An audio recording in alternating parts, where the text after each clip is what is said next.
L'invité politique sur Radio Classique et Public Sénat. Bonjour et bienvenue. Notre invité donc avec Perrine Tarnaud, c'est Éric Woerth, le député UMP de l'Oise. Bonjour. Bonjour. Alors l'UMP est très virulente à l'occasion du bilan de ces 1 an de présidence de François Hollande. Hier soir à Nîmes, Jean-François Copé a parlé d'échecs profonds, complets et cuisants, d'un homme indigne d'occuper le siège du général de Gaulle. Pour François Fillon, Hollande conduit le pays à la catastrophe. L'UMP a-t-elle perdu le sens de l'intérêt national, comme le disait hier dans ce même studio Harlem Désir du PS ?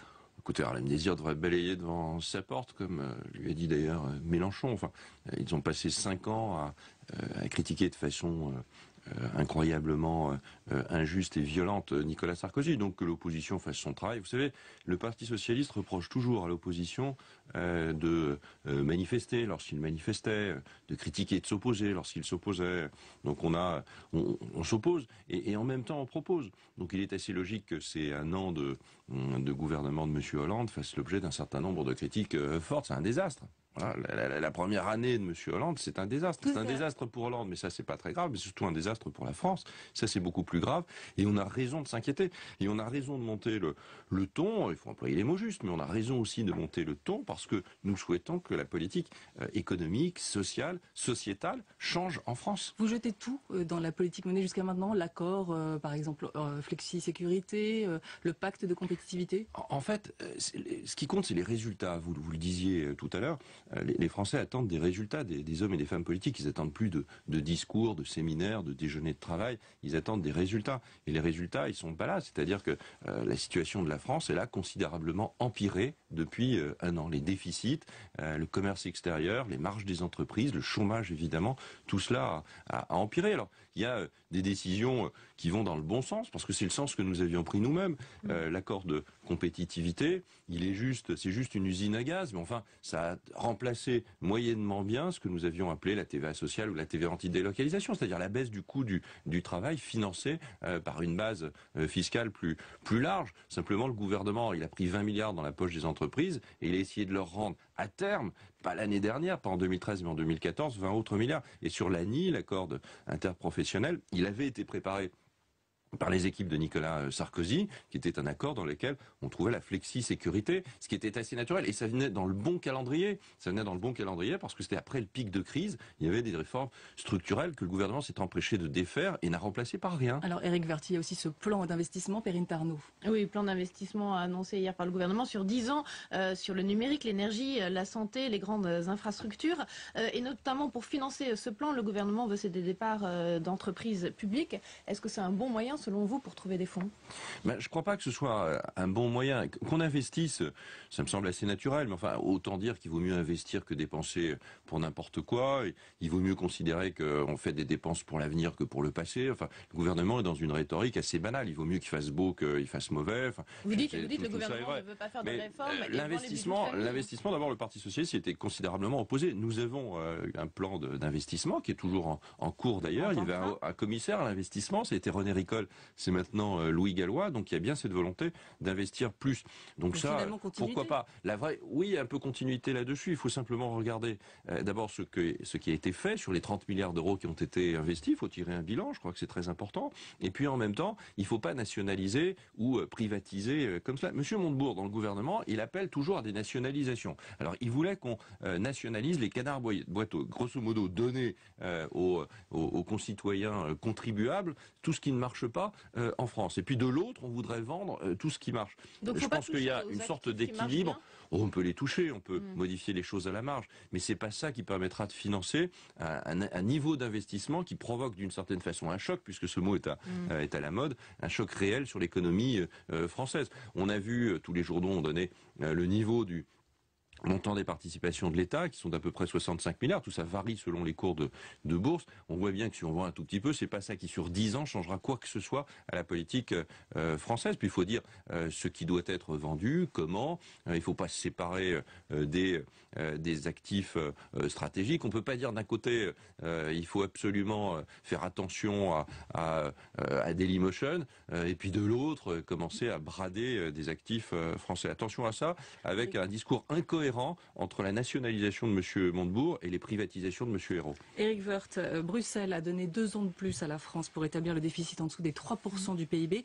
Est-ce que finalement la Commission ne donne pas quitus à François Hollande? Mais je pense que, d'abord, je pense que c'est une erreur. Je pense qu'on ne doit pas prendre 2 ans de plus pour ne pas respecter les engagements de François Hollande. François Hollande, il est arrivé en disant 3% en 2013, en fait on sera à 4, et donc il n'a respecté aucun engagement. 2012, les engagements du gouvernement n'ont pas été respectés. On est à 4,5% de déficit. Nous avions plus baissé le déficit entre 2010 et 2011 qu'ils ne l'ont fait entre 2011 et 2012 et 2012 et 2013.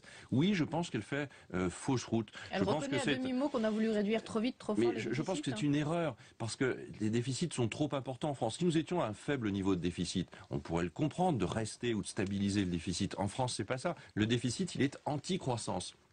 Le déficit, il plombe la croissance. Donc il faut sortir de cette spirale vertigineuse du déficit. Nous avons augmenté les déficits. On le sait, nous avons augmenté. Nicolas Sarkozy et le gouvernement ont augmenté les déficits pour une raison très simple, qui était la relance, qui était une crise profonde. Nous étions à moins 2 ou moins 3%. Nous étions moins 2 ou moins 3% de croissance. On était en crise profonde, on était au pic de crise. On était au moment où la maladie était la plus chaude. Et donc là, il fallait relancer. Et tous les États l'ont fait, et on l'a fait avec intelligence. Et puis après, on est revenu à un chemin de réduction des déficits qui était plus puissant que celui que suit aujourd'hui le gouvernement. Et quand le gouvernement dit on réduit les déficits structurels, mais il le fait au travers d'un matraquage fiscal et pas autre chose. Donc il n'y a aucune réforme structurelle. Et quand le gouvernement dit je vais réformer, au fond tout ça c'est des incantations. Et on ne fait plus de politique avec de l'incantation. Donc je pense que ces 2 ans, c'est une erreur fondamentale de Bruxelles et c'est mal connaître au fond un gouvernement comme celui de François Hollande qui ne fera rien de ces 2 ans. Éric Woerth, Jean-Louis Borloo, le président de l'UDI, a présenté hier un programme de redressement national qui passe par un consensus politique. 10 décisions pour sortir le pays de la crise, justement on en parlait. Est-ce que c'est réaliste selon vous? Mais je pense que Jean-Louis est dans son rôle. Je pense qu'il y a une vision du centre qui est intéressante et qui se complète avec la vision de l'UMP. Mais vous soutenez cette union politique pour sortir de la crise? Moi je ne crois pas trop à ça. Je pense que c'est un peu tard pour tout vous dire. Je pense que ça aurait été possible en début de mandat. Je pense qu'en début de mandat, on peut à un moment donné dire voilà, on sera jamais d'accord, il n'y aura jamais de gouvernement d'union nationale. Tout ça c'est du pipeau et c'est totalement bidon. D'ailleurs, en général, à l'étranger, les gouvernements de l'Union nationale, c'est quand les majorités peuvent pas faire autrement, c'est-à-dire qu'il n'y a pas de majorité. Aujourd'hui, c'est pas le cas. Par contre, dire que sur des sujets, on pourrait être d'accord, en réalité, on le fait déjà. Sur l'accord national interprofessionnel, c'est-à-dire la flexi-sécurité, accord que nous avions préparé à l'époque, l'opposition... de tous les bords, ouais. Oui, on l'a pas voté, mais on s'est abstenu, et très simplement, dans un tel climat catastrophique, donc, en tout cas, s'abstenir, c'est déjà pas mal. Mais je pense qu'il y a des propositions... de Jean-Louis Borloo est hors sujet. Non, je ne veux pas dire ça, parce qu'il y a des propositions de l'UDI, et je pense que c'est très très bien. Voilà. Et je pense que la droite, elle doit évidemment poursuivre, à la fois dans ses critiques du gouvernement pour faire émerger ce qui ne va pas, et bien montrer ce sur quoi nous interviendrions si nous étions aujourd'hui au gouvernement. Restaurer la parole politique et restaurer la responsabilité de la parole politique. Et l'UDI est un partenaire essentiel de l'UMP. Éric Woerth, on parle maintenant de l'UMP, Perrine Tardot. Exactement, visiblement, il ne va pas y avoir de nouveaux votes pour la présidence de l'UMP en septembre. Ça donne l'impression que François Fillon et Jean-François Copé se sont un peu entendus sur le dos des militants, non? Non, je crois pas.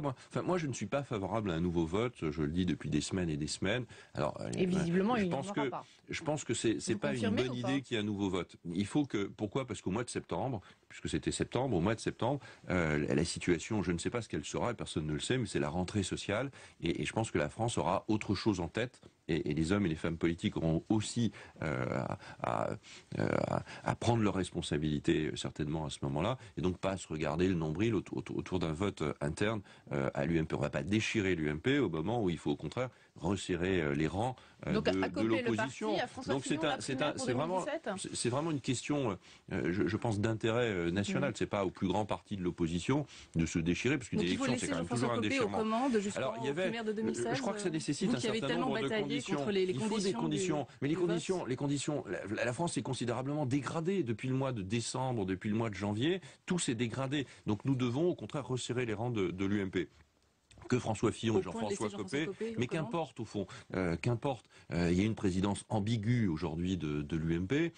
François Fillon est un homme politique qui a retrouvé la stature qu'il avait auparavant. Il y a beaucoup d'autres personnes qui ont du talent, essayons de les mettre ensemble. Ça nécessite quand même, que les statuts de l'UMP aient été révisés, c'est-à-dire peut-être qu'on ne revienne pas sur le passé, mais en tout cas qu'on éclaircisse les choses pour l'avenir, et notamment les primaires, que ce soit les primaires pour la nation, les primaires aussi à Paris. Entre nous, moi j'appelle tous les électeurs d'ailleurs à voter pour les primaires parisiennes. Inscrits, c'est un flop. Primaire à Paris, il faut s'inscrire, il faut venir, et puis en même temps, il faut aussi qu'il y ait des candidats. Elles sont ouvertes, donc il y a on peut encore faire acte de candidature. Donc il faut revoir nos statuts, et puis revoir aussi la direction de l'UMP, qui doit être encore plus paritaire. C'est pas sur le dos des militants. Les militants, ils n'ont pas envie de voter. Donc ils tout ça pas pour envie. Ça finalement. Pas tout ça pour ça, parce que les partis politiques comme les institutions connaissent des crises qui sont des crises parfois humaines, qui sont des crises aussi de lignes politiques.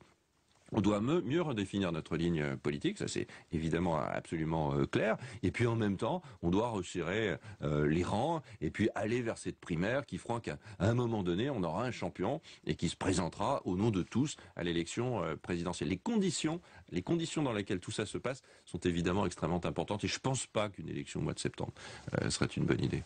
Merci pour cette mise au point, Éric Woerth, député UMP de l'Oise. Merci Perrine. Merci. Très bonne journée sur Public Sénat et Radio Classique.